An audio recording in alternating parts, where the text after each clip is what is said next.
It is a chilly mid-morning day in West Crown. The sun is shining, but the people of this good city are still wrapped up, going about their business, trying to make sure they get as much of the now returning daylight as possible. There was a rare and light rain last night, but the streets are de-thawing as we make our way to the Archon's Anthology, this massive and old building in Rego Scripa. The camera zooms through the doors and we come into this chamber that's filled top to bottom, multiple stories with books. And we can see these bronze and copper scaled kobolds in sort of long, I guess, monkish type robes. Yeah, they were all monkish type robes. They're also quite utilitarian, so monkish type robes with lots of pockets on them. And different sized pockets for different sized books. Mm-hmm. And as we come in here, we see Sombra being led on a tour by Marble, Flint's sister. So what do you do about the books that are, and she points at like really high shelves, and I guess she doesn't see a ladder, thus her asking. Well, that's when one of the little ones comes and gets me, or Flint, or someone else big, and then we do this. And she literally grabs the bookshelf and starts climbing up it, almost like a ladder. Oh, you're quite good at that. Yep. We practice since we're young. Flint's really good at it. He always found the best hiding spots. Does he come around here often? He's here right now. I thought you came to visit him. Sombra looks a bit down. I don't talk to Flint that much. We don't have much in common. I actually came in to check up on you, Marble. Really? Well, last time we talked, you kind of finished that really fucked up ordeal. And It was a right kind of shite know. situation. Yeah, I know. Better than most. And I know a lot of people who've been in that position. I wanted to check up on you. She's like, takes a breath and sort of holds it and then smiles to herself and does a little... Dance is the wrong word. She just wiggles happily. It's really nice of you. I'm doing good. I've been visiting our friends at the shrine. And I've become an official member. Don't tell Flint. An official member? You have a title? Mm-hmm. I'm a concerned citizen. Of course you are. Sorry. Good for you. Thanks. Well, come. I'll take you to Flint. Well, She grabs your hand and starts running down the... And she's strong. I mean, you're definitely stronger, but you definitely get yanked as she starts leading you through the stacks.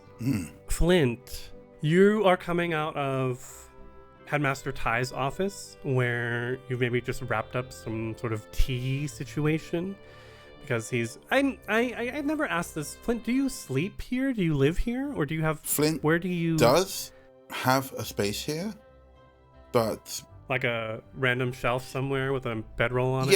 Yeah, he's got a spot that he stays in. It's decked out, but he also has like an in-town spot. This is more like, when you come home and your room's still there. So maybe it's been a while since you were last here, and we see not headmaster, head librarian Ty. We see this elder kobold isn't maybe the right word, with these scales as bright as shiny copper pennies, wearing the pince-nez glasses that just sit on his snout perfectly. Well, Flint, I'm glad to catch up with you and hear about the work you're doing with the Datari in the city. I think this project of yours of diversifying the ranks could be very fruitful. Yeah, I mean, what I want to do with the Leshies really is like just they need help, but they need help in their own way. So between them, maybe talk to some of the goblins, I think it could really work out for keeping the place safer, for everybody. It's And he's unusually bashful. Obviously, around head librarian, he is dutiful, and he understands his place, or at least he feels like he understands his place there, which is I am here to report, I'm here to protect. So it's a little bit stilted, as he said. Yes, sir. I mean, head librarian. It's important, I think, to make sure that we have as many allies as we can in the city who don't maybe get overlooked. I do wish we knew more about this King Whitechin fellow. Yeah, that's my thought too. I'm gonna have a chat with a couple of my contacts in the Goblin community, see if we can't find out who this fellow is. I knew I could count on you, Flint. Flint gives a small head nod / salute / bow type thing that he gives out of deference, even though there's no real need to. But he does it anyway. So, of course, whatever you need, sir. I think coming from two different directions, Sombra and Flint, with their walking companions, arrive in the entrance, the foyer that leads into the library from outside. And behind these great big, heavy, wooden, very inscribed and detailed, beautiful double doors, there is the sound of the door knocker hitting the wood 3 times. And everyone sort of stops. And Sombra and Flint see each other. Sombra, through her mind is should I raise an awkward hand? Sombra doesn't do that. Nope, being friendly. Sombra just kind of looks and raises her chin in acknowledgement of oh, you there. I think Flint, seeing Sombra, just assumes something's wrong. And so he comes over, yeah, immediately his demeanor changes as he goes to Sombra, nods to Marble, says, "What is it? What's happened?" Something's happened. What? Hasn't something happened? I look at Marble. Is something happening? Are you expecting someone? I look at the door. Did something happen, Marble? No. Flint, this is how people come and visit the library. We don't just let anyone in here. You've got to have a card. Yeah, no, I know how the library works. Sombra, sorry. I assumed something had happened since you were here. The library can take care of itself. Well, Marble, do you want to sort that out? Sombra, what are you doing there? What's up? So Marble goes and opens the door, and there's a different kobold behind the big checkout counter. This massive wooden, beautifully inscribed. Again, just the stature of this place makes the kobolds feel even that much smaller in comparison to everything around them. Indeed, behind the checkout counter, there's a wooden steps that go up so that a kobold can stand there and be eye to eye with the more medium-sized people that come in. Yeah, I think the way I see the anthology is something of a beehive. It's big, but there's a lot of kobolds and they're kind of all over the place doing stuff. The shelving you mentioned, I think there's this handholds built into some of the sides of them so they can be scurrying up and down and doing stuff. So it's pretty much a constant buzz of activity. And there are other guests in the library. It's definitely not uncommon, but you do need to have a card be approved, basically. And so I think everyone is a little surprised when the door opens. It's not unsurprising to see Hell Knights on the other side of this door, but this one is something different than what the kobolds of the Anthology are used to.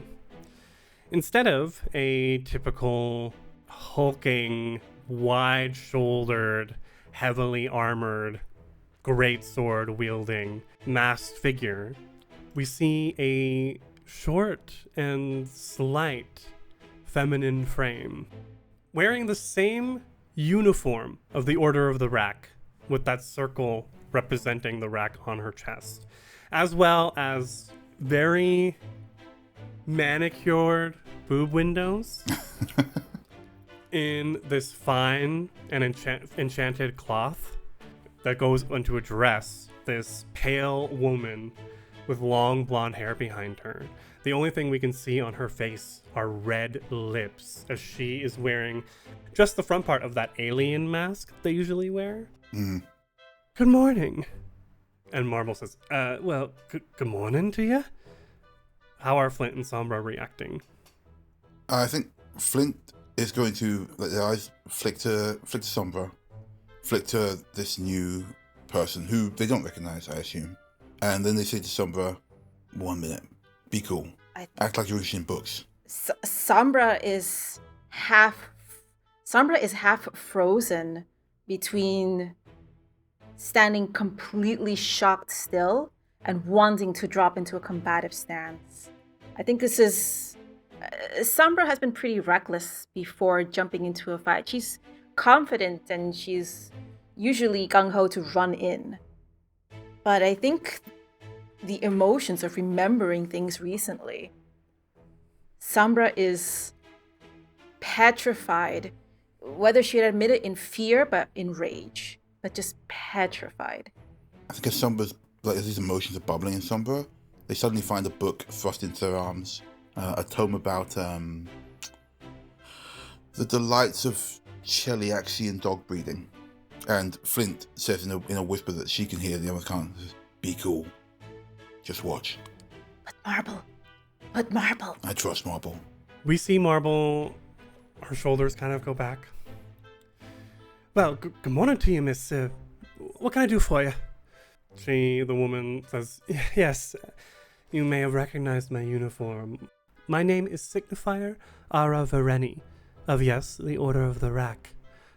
And this is a library, is it not? Marble nods her head. Yes, but to be honest, you folk don't normally come around here to, Marble's accent is going everywhere, to check out books. So what is it you need? The woman nods. It's a little eerie because she's smiling under that mask, but you can't see anything else of her face. I thought that there might be some hurdles here, so I wanted to make it perfectly clear. And she pulls out a small black book, opens it up, and pulls out one by one 4 different writs of warrant from 4 different judges in West Crown. That, as Marble looks over them, Marble says, well, gee, she casts a glance back at Flint. It looks like you've got all the proper authorization and everything. I mean... Flint catches up because he knows that at least one of those he made up. And he's going to say to Sombra, follow my lead. I'd rather not start anything in the library. Sombra catches herself before she starts hyperventilating. She has a death grip on the tome of breeding Cheliaxian dogs. There is a long-haired, long-bodied dog on the cover, and her fingers are just digging into it like a dachshund. It looks like a fuzzy pencil. Flint does go over and says, afternoon. You don't mind if I just have a quick look over your writs, do you? Well, Corporal Flint, excuse me. It's Sergeant now, isn't it? You seem awfully well informed, but you're right. Sergeant Flint. It is my job to be informed of the law and how it is enacted in West Crown. As second in command of Terranic House, it's my responsibility to make sure that our allies in justice are keeping things running smoothly. Well, then. Now, would Flint be aware of any changes in their command? No, I don't know how familiar you were with it before anyway. He tended to deal with the more boots on the ground people. But if you're like, oh, okay, well, she definitely works for Paralictor Gonville Chard, if I remember his name correctly. Because he's usually in command of Terranic House, which is the Order of the Rack's base in West Crown. Well, I'm afraid you have me at a disadvantage, Madam... Signifier. Ara Vareni. Ara Vareni. Well, I shall remember that. And he goes through the writs. These are the writs required for entry, if I'm not mistaken. Yep. He's like looking over, yep. Looks like he's all in order. And you're lucky. Writ 17A5 only lasts 27 hours, so you're just in time. You've got a whole other 3 hours left on this. Yes, I wasn't able to come directly from Judge Reichwein's estate, but I managed to make it in time. Well, since this all seems to be in order for now, what kind of book are you looking for? I can recommend some excellent steamy novels, and of course, Cheliaxian dog breeding is always a pleasure. Marble kind of bows her head and steps back, uncertain, but this is the process. People are allowed to come into a library. She looks over at Ty, who's moved behind the counter, and mouths, "Should we give her a card?" And Ty just like puts his hand on his forehead and shakes his head. Obviously not. Is that a question you normally ask the people visiting? I would like to browse if that's okay. Of course. The Anthology is open to all who seek knowledge and understanding. Of course, if you are interested in browsing, I can have one of our scheme librarians give you help. You'll have to forgive me, I'm currently otherwise engaged, but don't worry. We'll be keeping an eye out for you. She almost laughs, but you can see those red lips under her metal black alien mask. Smile, but freeze, almost purse. As there's just the slightest glance, perhaps, in Sombra's direction. Yes, please. I'm looking for information on diabolic rites. Marble nods. Well then, right this way, ma'am.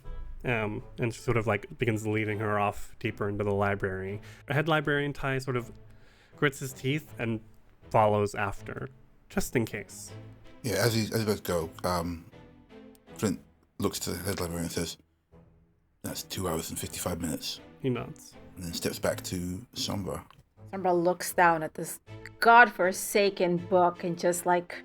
Has she not been looking through it at all? She hasn't even glanced at these cute puppies? Smashes it into a bookshelf. Probably completely out of order where it belongs. Despite the subject matter, Chillaxian Dog Breeding is actually a very popular book, and I would hate to see it damaged in any way.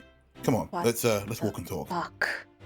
I think as we walk away, so we are definitely out of earshot. Ideally. Flint's gonna like sigh, like almost deflate, like, do you know how long it took me to set up that scheme with the 728B scheme?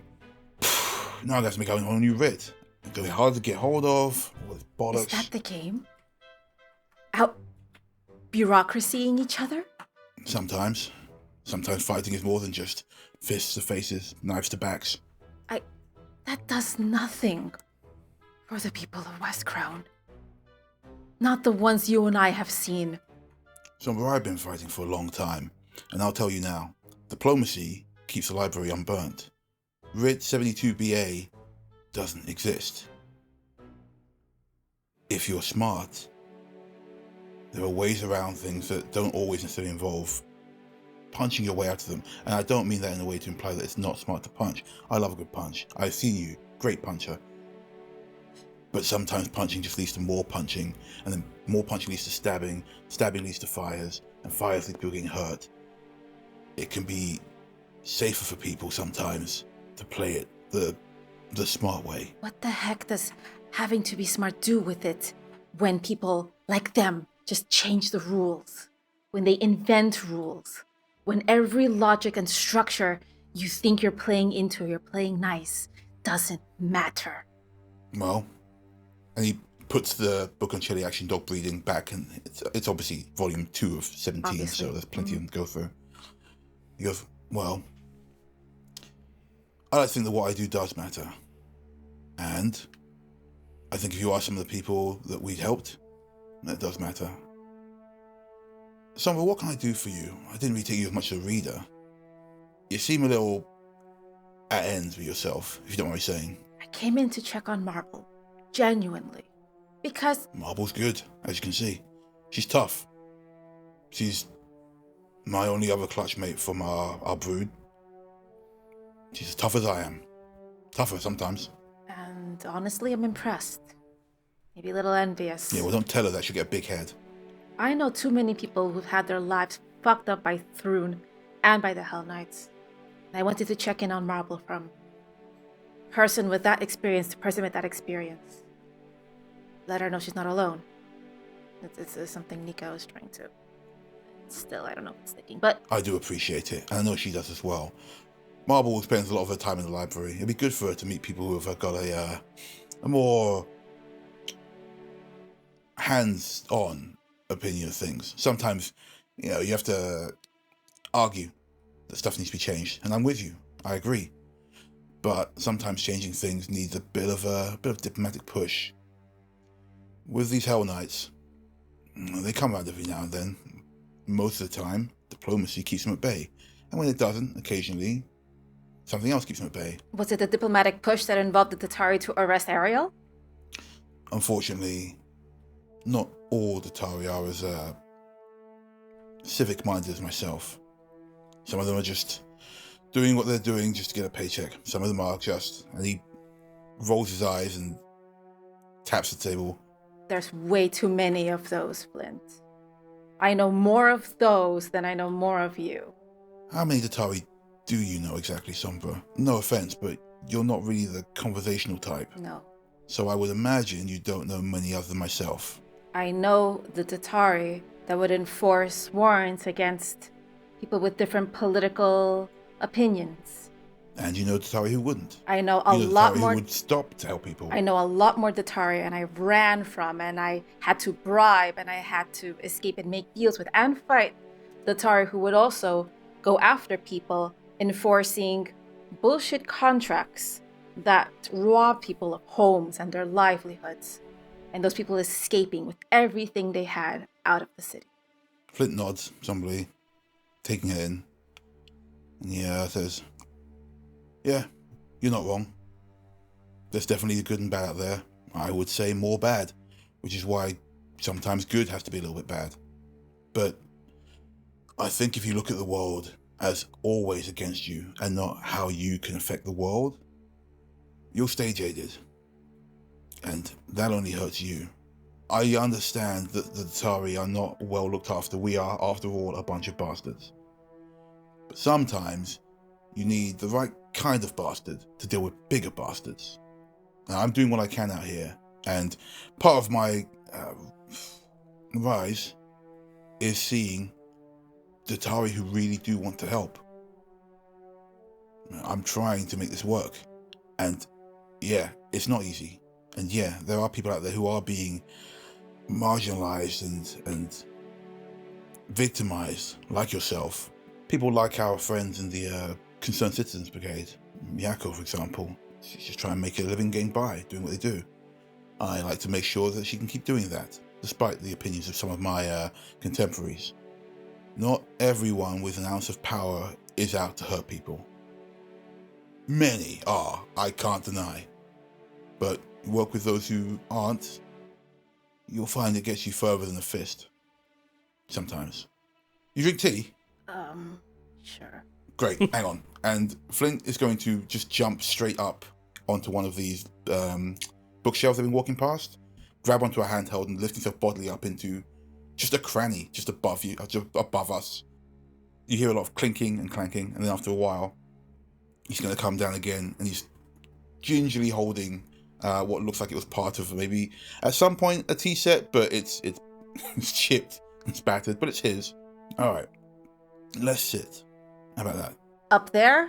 He looks up at his look and goes, "What? No, don't be silly. That's my kitchen." Sombra would like to peek into the kitchen, which means going up the stacks. I mean, she's nimble and agile. Oh, yeah, all right. Yeah, place is a bit of a mess, so sorry. I wasn't really expecting full company, but yeah, follow me. You can just leave the tea there. I've got more upstairs. I've got more inside. Okay.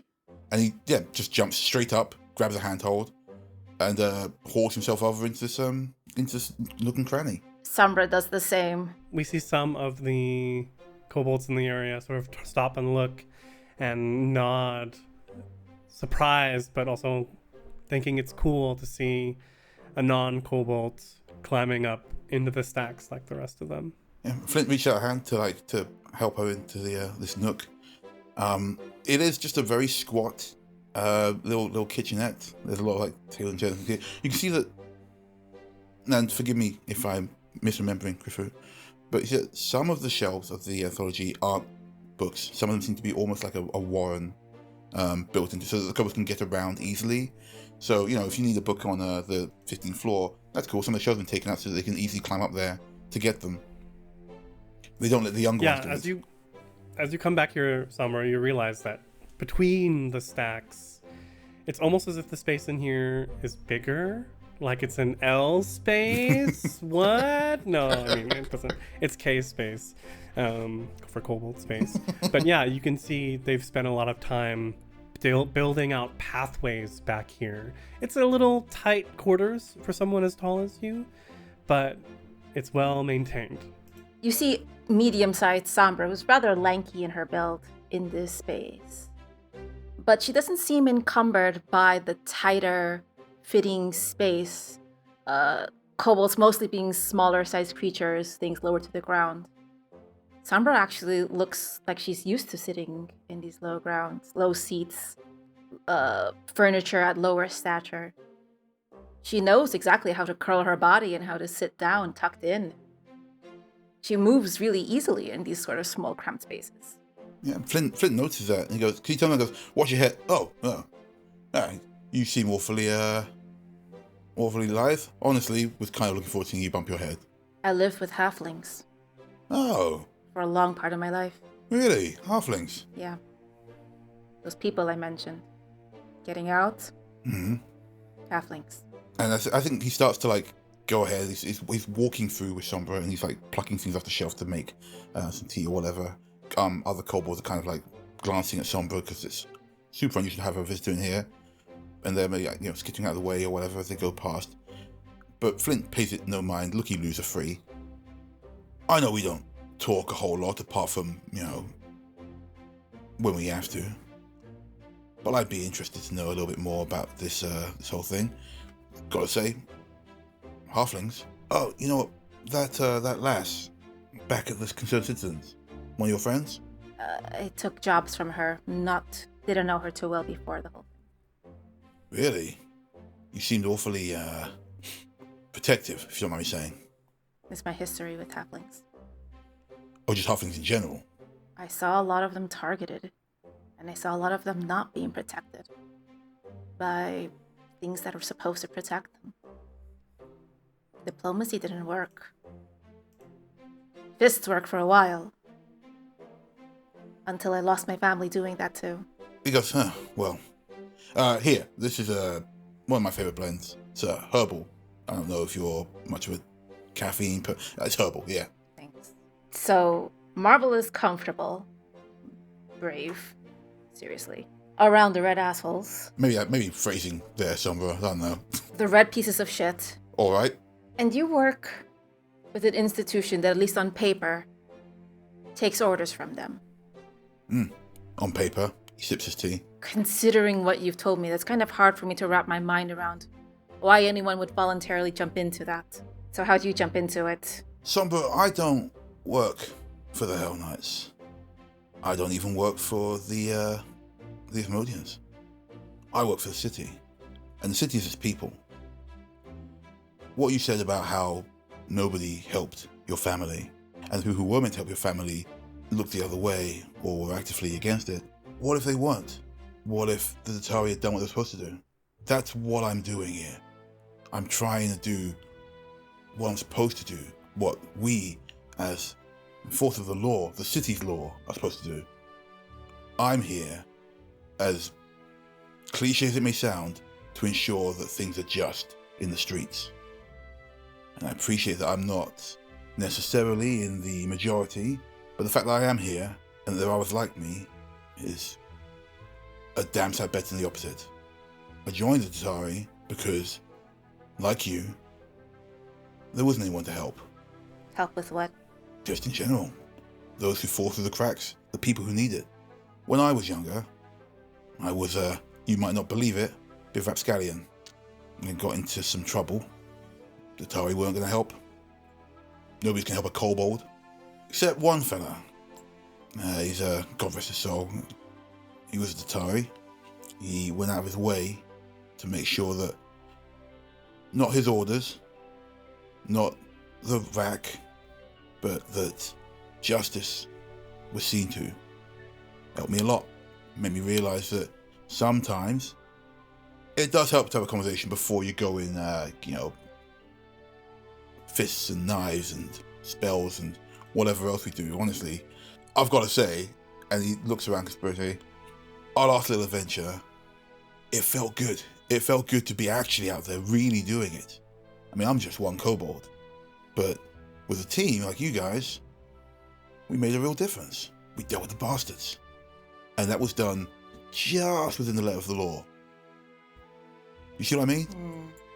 So what you're saying is you were a hot-headed person and someone ridiculously idealistic found you. Well, hothead's definitely what I've been called. Idealistic, yeah, he was, To an annoying fault? Nah, it was the right kind of idealistic. The kind that does want to get things done. The only people you annoy with that kind of attitude are the people who should be annoyed. Yeah, but we got stuff done, Flint, because we were not a Datari. We're not an organized militia. We don't have titles or authorities on our own. We're not concerned citizens. Well, we got things done, we dealt with the bastards, and then they were arrested. Due process. We won't have to worry about them again. That was all done within the sliver of the letter of the law. I mean, words are funny things. You know, a writ is just a bit of paper, but, you know, used right, it keeps people safe. Or hurts people. Or hurts people, you're right. But why not do both? If one's going to happen anyway, keep people safe the other way. I mean, I live in a library, Sombra. Words are power. Words can incite revolutions. Words can keep you safe. Don't assume that I don't agree with your points that there are people who aren't being kept safe. But if I had my way, well, they would. And if I have people like you on my side, then they will. Sombra sort of leans back and crosses her arms. What, are you making a run for mayor? Are you going to elevate your house to the crown of West Crown? No. My house is, as you can see, elevated quite enough. It's massive in there. Yeah, come on. And he's gonna keep leading her around. He wants to show her around as they talk. Like, sitting in the kitchen is not the way to visit this huge, imposing, amazing library that stood here longer than many of the city's other buildings. So, I'll give you the tour.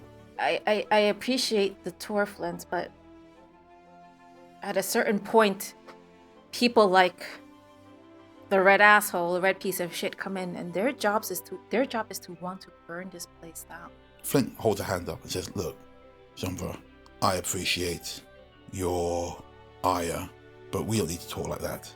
I think that we can agree that the Hell Knights are a pain that needs to be dealt with one way or the other. I think we can also agree that you've come into my house, told me that what I do means nothing, and then won't even accept the tour. How about we start again, eh? You're an idealistic person. Tell me about him. I'm asking because it's been a while since I remembered my idealistic person. Well, I'll tell you one thing. He was a bastard. But he was a bastard to the right people. Right? He spoke too much and he drank too much. But he was smart and he was quick. Until he wasn't. So now I'm smart and quick. Because people need someone to be. I mean, Marble turned out to be a heck of a person. Took that knight's presence better than I did. He looks at the Sombra and he's like, I mean, you're not like trying to help my sister, are you? I mean, like, look, hey, listen, you're great and all. I just feel like I'd rather keep business and, you know, family separate or something. You talk a big game about Marble. It's very flattering, really. But I think she's not got time for she's not time for romance and all that. Marble is safe. I'm saying that she and I had marginally similar experiences. And I get it. She seems well adjusted and confident. She has family. She's got people that look out for her and people that care about her. She's got purpose here at the library. Yeah, what happened was, well, could have been terrible. As it is now, it's just a story for her. In a place full of stories. She'll be alright. What I'm trying to say, Flint, is you being around helped that too. Yeah, I know. I mean, don't tell her that. She'll get all mushy about it. But yeah, of course. And you. Like we saved a lot. We helped a lot of people, Sombra. You should be proud. People like Marble, you know, out there are safer because of us. Because of what you did. We did that. Collectively, I mean. Yeah, I mean, I know. I did a lot of the heavy lifting. That was pretty great. I get it.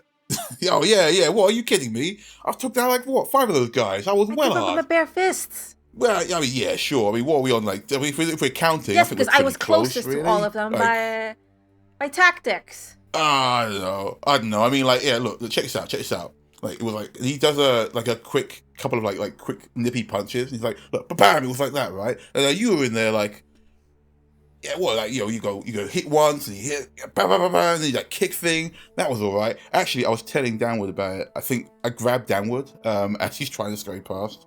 Danwood, this very small kobold child, sort of scurrying past in his oversized brown hemp robe.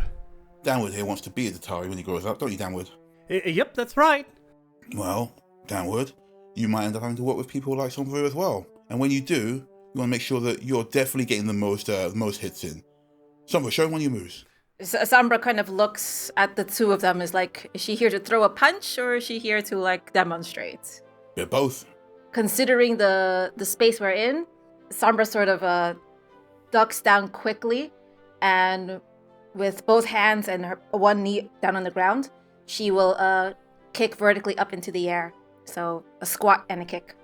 This whole time, Danward was kind of like trying to get out of Flint's grasp and extricate himself from the situation, and then he sees that. Whoa! Listen. Eyes wide. Are you gonna be a good Tatari? Yes, ma'am.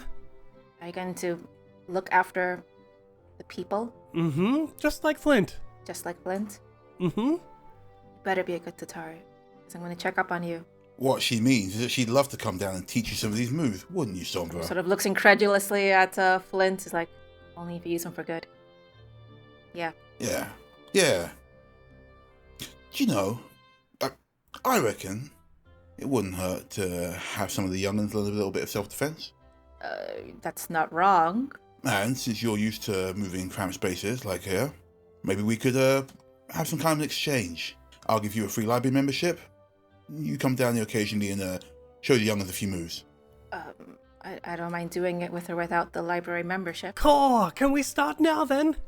Flint laughs and like goes, no. We'll organize it for next week or something. Go on. And he shoos Danwood away. Actually, it's not that I don't like libraries or anything, but if we're doing an exchange, could you see that Marble gets this? And Sombra pulls out a piece of paper, folds it over, and slides it over to Flint. It's from Nico. But he looks at the paper. What's it for? Nico was wondering if he could have some help crafting a sort of sachet for Fugo. Oh, grief. I can't believe those fanny packs are catching on. Yeah, we can make this happen. And he rolls it up. He goes, but I don't know why it just doesn't give him hands. It'd be so much easier. Oh, you know what? You'll see it when you see it. That's ominous. All right. And as the two of them maybe smile at each other, finding a new understanding at the very least for one another. And the camera zooms up, almost going forever until Flint and Sombra are just specks on the bottom floor of this grand ancient library. And the camera goes dark. Tumble Through presents Twilight's Edge, a Pathfinder 2e actual play of the Council of Thieves adventure path converted from Pathfinder 1e. Tumble Through is trademarks and/or copyrights owned by Paizo Inc., used under Paizo's fan content policy, paizo.com/licenses/fan content. Tumble Through is not published, endorsed, or specifically approved by Paizo. For more information about Paizo Inc. and Paizo products, visit paizo.com.